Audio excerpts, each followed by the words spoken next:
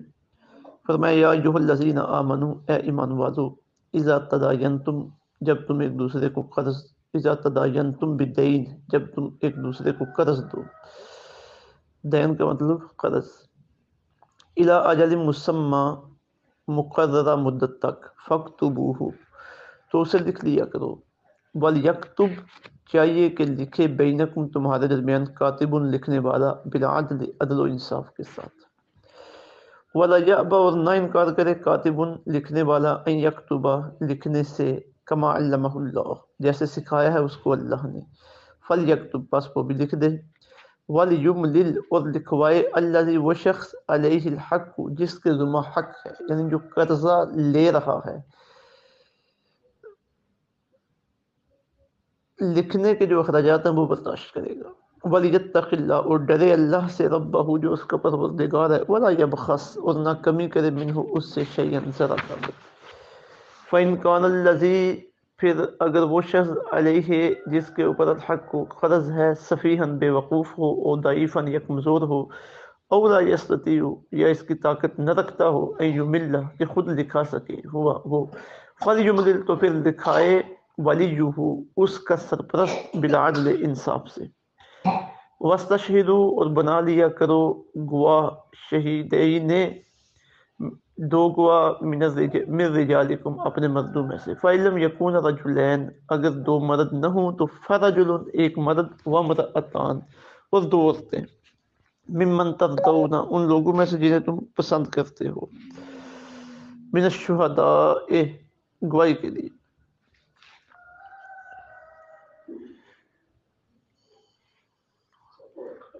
ان تضل احداہما، تاکہ اگر ایک عورت بھول جائے تو، فتذکر احداہما الاخری، تو دوسری اسے یاد کروا دے،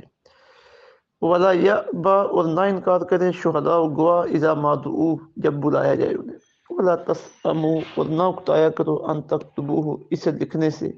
صغیراً او کبیراً، خواہ قرض کی رقم تھوڑی ہو یا زیادہ ہو، الی اجل، اس کی میعاد تک، ذالکم، یہ لکھنا، اقسط عند اللہ، اللہ کے نزدیک بہت مفید ہے، واقوام، اور عدل والا ہے، ذالکم، یہ تحریر کرنا، اقسط عند اللہ، واقوام للشہادہ، یہ تحریر کرنا اللہ کے نزدیک بہت فائدہ مند ہے اور بہت محفوظ رکھنے والی ہے، للشہادت، گواہی کو، وادنا، اور یہ آسان طریقہ ہے کہ اللہ ترتابو، کہ تم شک میں نہ پڑو، یہ تمہیں شک سے بچا لے، الا ان تکون تجارتا، مگر یہ کہ سودا تمہارا ہو، حاضرتاً، دست بدست، تدیرونہا، جس کا تم لین دین کر رہے ہو، بینکم، آپس میں، تو فلیس علیکم، تو اس صورت میں تمہارے اوپر کوئی جو نہیں ہے، جناح، حرج، اللہ تکتبوہا، کہ تم نہ بھی لکھو اسے، واشہدوا، اور گواہ ضرور بنا لیا کرو، اذا تبایعتم، جب تم خرید و فروخت کرو، ولا یضار، اور نہ تکلیف پہنچائی جائے، کاتب، لکھنے والے کو، ولا شہید، اور نہ گواہ کو، وَإِن لَمْ تَفْعَلُوا، اگر تم ایسا کرو کہ فَإِنَّهُ فُسُوقٌ بِكُمْ، تو یہ نافرمانی ہوگی تمہاری، وَاتَّقُوا اللَّهَ، ڈرا کرو اللہ تعالیٰ سے، وَيُعَلِّمُكُمُ اللَّهُ، سکھاتا ہے تمہیں اللہ تعالیٰ، یعنی یہ آداب تمہیں اللہ سکھا رہا ہے، وَاللَّهُ بِكُلِّ شَيْءٍ عَلِيمٌ، اللہ تعالیٰ ہر چیز کو خوب جاننے والا ہے، وَإِن كُنتُمْ عَلَىٰ سَفَرٍ، اور اگر تم سفر میں ہو، وَلَمْ تَجِدُوا كَاتِبًا، اور نہ پاؤ کو لکھنے والا، تو فَرِحَانٌ، کچھ چیز گروی رکھ لیا کرو، مقبوضہ، اور اس کا قبضہ دے دیا کرو، کچھ چیز گروی رکھ دیا کرو اور اس کا قبضہ دے دیا کرو، فَإِنْ آمِنَا، پھر اگر اعتبار کرے، بعضکم بعضا، تم میں سے کچھ دوسرے پر، تو فَلْيُؤَدِّ الَّذِي، تو بس چاہیے کہ ادا کرے وہ، اوتمنہ، جس پر اعتبار کیا گیا، امانت ہو، اپنی امانت کو، ولیتق اللہ، ضروری ہے کہ وہ ڈرتا رہے اللہ سے، ربہ، جو اس کا رب ہے، ولا تکتموا الشہادہ، اور مت چھپاؤ گواہی کو، ومن یکتمھا، اور جو شخص چھپاتا ہے اسے یعنی گواہی کو، فإنہ آثم قلب، تو اس کا دل گناہگار ہے، واللہ بما تعملون علیم، اور جو کچھ تم کرتے ہو اللہ اسے خوب جاننے والا ہے۔ اب یہ دو آیات طیبات کا ترجمہ تھا، اب اس کی وضاحت کی طرف آتے ہیں۔ فرمایا گیا یا ایھا الذین آمنوا، ایمان والو، اذا تداینتم بدین، جب تم ایک دوسرے کو قرض دو، الی اجل مسمی، مقررہ مدت تک کے لیے، تو فلیکتبوا، اسے لکھ لیا کرو، ولیکتب بینکم کاتب، چاہیے کہ لکھے تمہارے درمیان لکھنے والا، بالعدل، عدل و انصاف سے۔ جو لکھنے والا ہے اس کی ذمہ داری بھی ہے کہ جو لکھوایا جا رہا ہے دونوں فریقوں کو دیکھے، اور باہمی رضامندی سے دونوں فریق جو لکھوا رہے ہیں اسے ہی لکھے۔ ایسا نہ ہو کہ دوسرے فریق کو علم ہی نہ ہو اور ایک فریق اپنی مرضی سے جو چاہے لکھوا دے۔ تو اس لیے ہماری شریعت میں یہ حکم ہے کہ جو وثیقہ نویس ہے، یعنی لکھنے والا، معاملات کو لکھنے والا، جس طرح آج کچہریوں میں وثیقہ نویس موجود ہے، تو وہ پڑھا لکھا آدمی ہونا چاہیے اور مسائل کو جاننے والا ہونا چاہیے، اور وہ اجرت بھی لے سکتا ہے اس کی، زیادہ وہ مزدوری کر رہا ہے، محنت کر رہا ہے۔ اب جو لکھنے والا ہے اسے لکھنے کی قوت بھی اللہ نے دی ہے، تو اب اس کے لیے آداب ذکر کیے گئے ہیں کہ ولا یأبی کاتب، اور نہ انکار کر لکھنے والا، ان یکتب، لکھنے سے، کما علمہ اللہ، جیسے سکھایا ہے اس کو اللہ تعالیٰ نے یہ لکھنا، فلیکتب، پس وہ لکھ دے۔ جب اسے لکھنے کے لیے کہا جائے، چاہے وہ اجرت پہ لکھنے والا نہ ہو، اخلاقی طور پر کسی کو لکھ کے دے دے، معاملہ اپنے گھر میں معاملہ ہو رہا ہے تو قریب کو پڑھا لکھا آدمی ہے جو عبادت بنا سکتا ہے، تحریر بنا سکتا ہے، تو وہ ان کی مدد کرے۔ پھر آگے فرمایا وَلْيُمْلِلْ الَّذِي عَلَيْهِ الْحَقُّ، اور لکھوائے وہ آدمی جس کے ذمہ قرضہ ہے، حق ہے، جو کسی سے لے رہا ہے۔ اب اگر تو وہ کچہری میں گیا ہے، وہاں سے وثیقہ لکھوانا ہے، اسٹامپ پیپر لکھوانا ہے، یا کوئی اس طرح کا معاملہ ہے، تو فرمایا گیا کہ جو دینے والا ہے یہ خرچہ اس کے اوپر نہیں ہے، یہ جو لکھوا رہا ہے یہ اس کے ذمہ ہے خرچہ کرنا، معاملہ کرنا۔ وَلْيَتَّقِ اللَّهَ رَبَّهُ، ڈرے اس اللہ سے جو اس کا رب ہے، وَلَا يَبْخَسْ مِنْهُ شَيْئًا، کوئی کمی پیشی نہ کرے اس میں، ذرا برابر بھی کمی پیشی نہ کرے۔ جو معاملہ ہوا ہے صاف واضح لکھوائے، اس میں کوئی ہیرا پھیری نہ کرے، کوئی ایسا معاملہ نہ کرے کہ جس سے یہ معاملہ خراب ہو جانے کا اور آگے جا کے معاملہ الجھ جانے کا اندیشہ ہو۔ فَإِنْ كَانَ الَّذِي عَلَيْهِ الْحَقُّ، پھر اگر وہ شخص جس پر قرض ہے سفیہاً، بے وقوف ہے، یعنی جس نے کسی کے ساتھ معاملہ کیا ہے لین دین لینے کا، اب وہ اس قابل نہیں کہ خود لکھوا سکے، تو فرمایا جاتا ہے کہ پھر اس کا جو سرپرست ہے وہ اس کی جگہ یہ معاملہ کرے۔ فَإِنْ كَانَ الَّذِي عَلَيْهِ الْحَقُّ، پھر وہ شخص جس پر قرض ہے سفیہاً، بے وقوف ہے، او ضعیفاً، یا کمزور ہے، او لا یستطیع، یا اس کی طاقت نہیں رکھتا وہ، تو ان یملا، تو کہ خود لکھوا سکے، وہ فلیملل، تو پھر لکھوائے ولیہ، اس کا ولی، یعنی اس کا سرپرست، بالعدل، عدل و انصاف کے ساتھ، یعنی جب سرپرست بھی لکھوائے گا تو پھر بھی عدل و انصاف کے ساتھ لگوائے گا، تقاضوں کو پورا کرے گا۔ آگے بات آ رہی ہے کہ اس کے ساتھ تم گواہ بھی بنا لیا کرو۔ اب جب گواہ بن جائیں گے، ایک آدمی بات بھول جاتا ہے تو یا انکار کر دیتا ہے، تو گواہ وہاں پہ آ کے گواہی دے کے بات کو ثابت کر دیتے ہیں۔ تو گواہ کے لیے بھی ضروری ہے کہ وہ عادل ہو، یعنی کبھی ایسا نہ ہوا ہو کہ اس کے اوپر زنا کی وجہ سے یا جھوٹی تہمت کسی پر لگانے کی وجہ سے حد لگ چکی ہو، یا حد قذف جھوٹی تہمت کی وجہ سے اس کے اوپر حد لگ چکی ہو، اور وہ عادل ہو۔ عادل سے مراد یہ کہ اس کی نیکیاں اس کے گناہوں کے اوپر حاوی ہوں، وہ کرائے کا نہ ہو کہ ادھر سے 4 پیسے ملے ادھر جا کے اس نے گواہی دینا شروع کر، نہیں، عادل ہو، لوگوں میں اس کا اچھا تعارف ہو۔ تو فرمایا وَاسْتَشْهِدُوا، بنا لیا کرو شہیدین، 2 گواہ، من رجالکم، اپنے مردوں میں سے۔ اب گواہی کا نصاب یہ ہے کہ 2 مرد گواہ بن سکتے ہیں، اگر 2 مرد نہیں ہیں، 1 مرد ہے تو پھر 2 عورتیں گواہ بنے گی، 2 عورتوں کی گواہی 1 مرد کے برابر ہے۔ اب اس کی بے شمار وجوہات ہیں کہ عورت مرد کے مقابلے میں کمزور ہے، آگے یہاں بھی آگے آتا ہے کہ ایک عورت اگر بھول جائے تو دوسری اسے یاد کروا دے۔ تو اللہ تعالیٰ نے کچھ طاقتیں مرد کے اندر عورت سے زیادہ رکھی، معاملات کو ڈیل کرنا، مشکل وقت میں معاملات کو فیس کرنا، اور جرات مندی کے ساتھ کھڑے رہنا۔ تو گواہی کے معاملات کیونکہ ذرا پیچیدہ ہیں، اور پھر کچھ معاملات ایسے ہیں کہ جہاں پہ صرف عورت کی گواہی کافی ہے، تو وہاں پہ اللہ تعالیٰ نے صرف عورت کی گواہی کو ہی قبول کی ہے۔ مثلا جو خواتین کے اپنے مسائل ہیں، مثلاً عورت کا کنوارا ہونا، بچہ پیدا ہونا، حیض کی مدت، رضاعت کی مدت، نسوانی وجوب وغیرہ، یہ وہ معاملات ہیں کہ جہاں پہ صرف عورت کی ہی تنہا ایک عورت کی گواہی بھی چل جاتی ہے. یہ کوئی عورت کے ساتھ ظلم و زیادتی نہیں ہے کہ جو اسے گواہی میں پیچھے رکھا گیا، بلکہ اس کے اندر کئی حکمتیں ہیں اور عورت کی اپنی کیفیت کے پیش نظر ہے. اب دیکھیے، اگر ایک طرف دو خواتین ہیں مرد کے مقابلے میں گواہی دینے کے لیے، تو یہ جو معاملات میں نے ذکر کی ہیں خواتین کے متعلقہ، تو یہاں پہ ایک عورت کی بھی گواہی کافی ہے، دو عورتوں کی بھی ضرورت نہیں ہے. تو یہ اللہ تعالیٰ نے اپنی مخلوق کے لیے جس طرح کے احکامات مناسب سمجھے، جو مخلوق کے مناسب تھے، وہ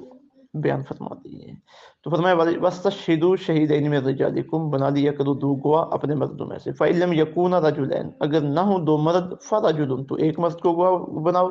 وَامْرَأَتَانِ، اور دو عورتیں، مِمَّن تَرْضَوْنَ مِنَ الشُّهَدَاءِ، ان لوگوں میں سے جن کو تم پسند کرتے ہو اپنے لیے گواہ، تم پسند کرتے ہو کہ یہ ہمارے گواہ ہوں، ان میں سے بنا لو. ان تضل احداہما، تاکہ اگر بھول جائے ایک عورت، فتذکر احداہما الاخری، تو یاد کروا دے اسے ایک دوسری پہلی کو یاد کروا دے. ولا یأبی الشہداء، اور نہ انکار کریں گواہ، اذا ما دعوا، جب وہ بلائے جائیں. اور جہاں پہ لوگوں کے حقوق تلف ہو رہے ہیں، وہاں پہ کوئی دیکھ رہا ہو تو اسے گواہ بننا چاہیے. ہاں، کچھ معاملات ایسے ہوتے ہیں جہاں پہ لوگوں کی پردہ داری مقصود ہوتی ہے، ذاتی انفرادی ان کے معاملات ہوتے ہیں،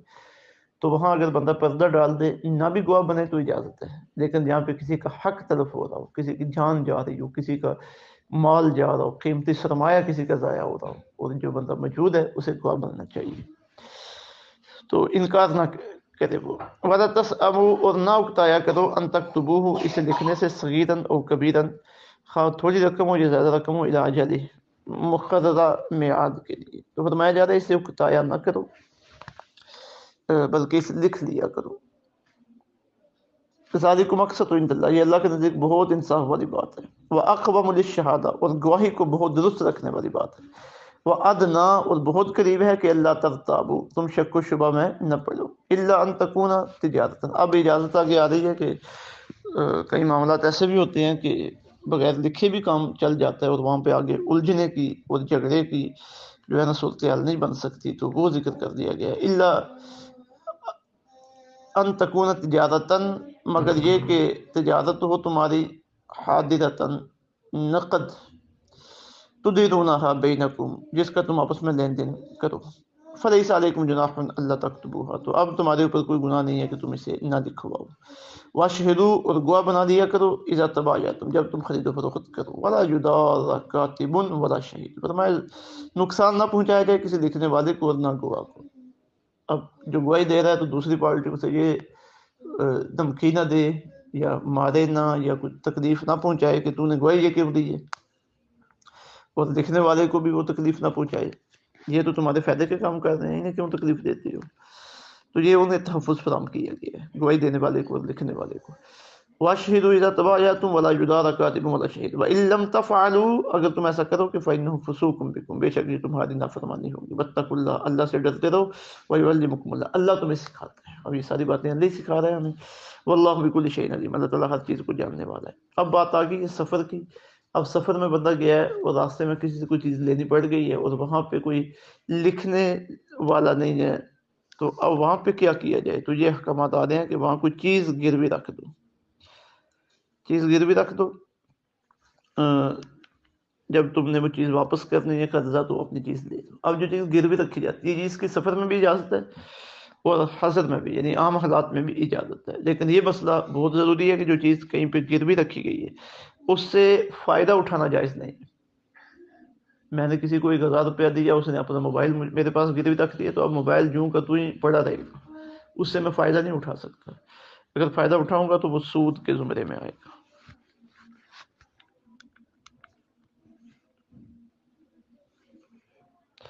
تو فرمایا وَإِن كُنتُمْ عَلَىٰ سَفَرٍ، اگر تم سفر میں ہو، وَلَمْ تَجِدُوا كَاتِبًا، اور نہ پاؤ لکھنے والا، تو فَرِهَانٌ، تو رہن رکھ دیا کرو، مقبوضہ، اور اس کا قبضہ دے دیا کرو. فَإِنْ أَمِنَ بَعْضُكُمْ بَعْضًا، پھر اگر بے خوف ہو تم میں سے بعض سے، فَلْيُؤَدِّ الَّذِي تُؤْمِنُ،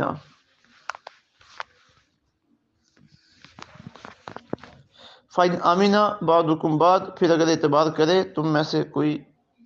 دوسرے پر تو فَلْيُؤَدِّ الَّذِي تُؤْمِنُ، تو چاہیے کہ ادا کر دے وہ جس پر اعتبار کیا گیا، امانتہ ہو اپنی امانت۔ کوئی اعتبار کے ذریعے کوئی چیز کسی کو دے دیتا ہے، لکھاتا نہیں ہے، ٹھیک ہے، کوئی زیادہ قانونی کارروائی نہیں کرتا کہ میرا اپنا یاد ہے یہ لو، تو پھر اگلے کو بھی چاہیے کہ حیا کرے اور خیال رکھے اور امانت جو دی ہے وہ واپس کر دے اسی طرح۔ وَلْيَتَّقِ اللَّهَ، ضروری ہے کہ ڈرتا رہے اللہ سے، ربہ جو اس کا رب ہے۔ وَلَا تَكْتُمُوا الشَّهَادَةَ، اور مت چھپاؤ گواہی کو، وَمَن يَكْتُمْهَا، اور جو شخص چھپاتا ہے اسے گواہی کو، فَإِنَّهُ آثِمٌ قَلْبُهُ، اس کا دل گنہگار ہے۔ وَاللَّهُ بِمَا تَعْمَلُونَ عَلِيمٌ، جو کچھ تم کر رہے ہو اللہ اسے خوب جاننے والا ہے۔ یہ معاملات کا متعلقہ اسلامی اور قرآنی ضابطے ہیں جو انتہائی اہم ہیں اور ہمارے لیے فائدہ بخش ہیں، اور یہ قابل عمل ہے۔ اللہ رب العزت سمجھ کے عمل کی توفیق عطا فرمائے۔ وَمَا عَلَيْنَا إِلَّا الْبَلَاغُ